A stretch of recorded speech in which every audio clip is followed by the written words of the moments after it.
Hey you guys, some of you know I just moved and I wanted to show you a couple of the books that I brought with me on my move. Um, the ones that didn't go into the boxes, which are being sent to me, either because a couple of them were very big, so I didn't want the shipping cost, I just threw it in the car, or some of them are relatively new purchases. One of them was a gift. So I just wanted to share these with you.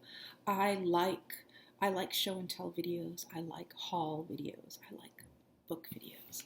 So I just wanted to show you a little bit of what I've got, really all I've got on my shelves until all the other stuff comes. And some of these, I'm not entirely sure why I didn't pack them, why I chose one book over another, because I may have there may be a newer book that I packed, but yet I kept out this translation of the Zohar, which I started and then put down. But here it is, recommended. If you are one of these people who loves tarot and is actually interested in the Kabbalistic correspondences, having some foundation in not only Jewish mysticism and Jewish thought, but also the Hebrew language would be very helpful. I know that sounds like a lot, but you could just start with something like this. Would be well worth it for you. Now this one, Sue Tompkins, Aspects in Astrology. I think I got this. In Gainesville, I went to the Vibrational Astrology Conference, and there was a table with books for sale. And this is a good beginner book. I would say this is a very good beginner book if you don't understand aspects and you want to learn some basics and you prefer to learn not online, but actually from a book. This is pretty clear. I think this would be a good choice for you. The next one I've read bits and pieces of.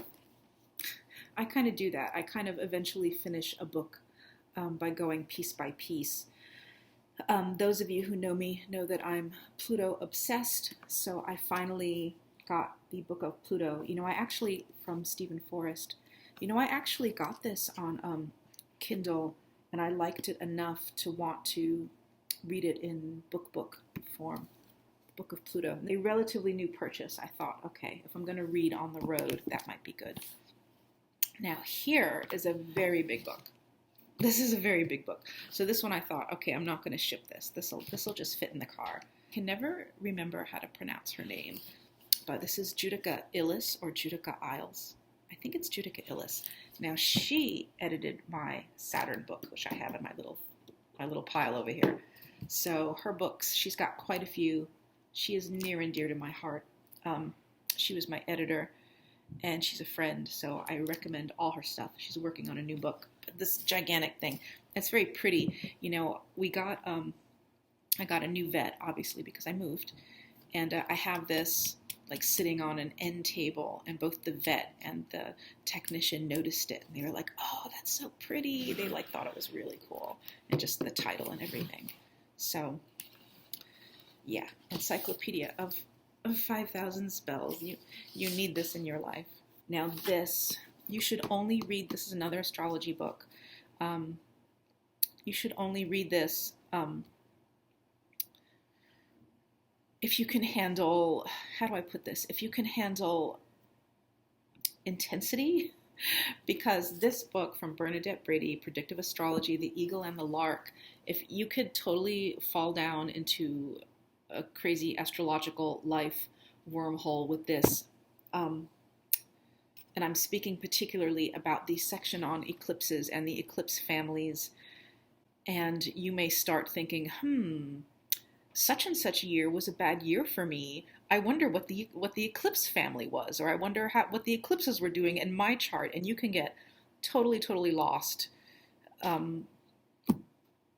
I'm having trouble finding the words, but it happened to me. It happened to me a couple months ago that I just started thinking about difficult times in my life or good times in my life and seeing where the eclipses were. It was very, very intense. And one thing, you guys, one thing that was really interesting to me was noticing that when eclipses hit my ascendant or first house or ascendant, those were extremely life-changing and crisis-bringing and intense as much, if not more, than when they were aspecting my sun. You decide to take the Bernadette Brady plunge that it could be pretty heavy, it could be heavy emotionally, like if you have a year where you have a lot of trauma, and then suddenly, you're looking it up and going, oh my God, there was an eclipse on my moon and on my this and on my that, and it's really intense if you go deep with this book. So I never thanked Lisa. Thank you, Lisa. Lisa sent me Tarot Coupling, which I have read some of so far. Thank you, thank you, thank you. And one thing that I love to do, and I kind of go in phases, is read tarot interpretations. I've been saying lately that I haven't done it in a while, and it's kind of time. Like, I like to really dig into a book and read different writers' interpretations. So I'm going to be doing that with some of this, which is very relationship-based. Okay, so here's my book. I have only 2 left because when I went to that conference, the Vibrational Astrology Conference, I brought a few and sold them. But, of course, I'm not going to talk about books without mentioning my book, Little Book of Saturn. Now here is another of Judica's books. This one is a bit smaller, but I decided to bring it with me anyway. Mystics, Saints, and Sages. This is a serious book if you are looking for assistance spiritually. It will help you. Okay, we got one more big one. All right, the Oxford Book of American Poetry. Don't leave home without it, you guys. I also brought with me my hero, one of my favorites, and this is an old copy, Isabel Hickey, Astrology, A Cosmic Science. Anyone who knows me knows I quote her all the time. Well, I hope you enjoyed that little move cross-country book haul. If you like these kinds of videos, let me know, and I will do more of them. And I will read more from my Saturn book, too, in the days to come, and more astrological breaking news. If you want to book a reading, if you want to become a patron, just look in the description box below. All the information will be there. And to keep up with it's not exactly back to daily yet, but a few times a week, my forecasts. Find me on Facebook. The link will also be below. Those are the posts that I write them on Facebook, and then I put them on the blog, and then sometimes I read them out loud right here on YouTube. And we will talk again very soon.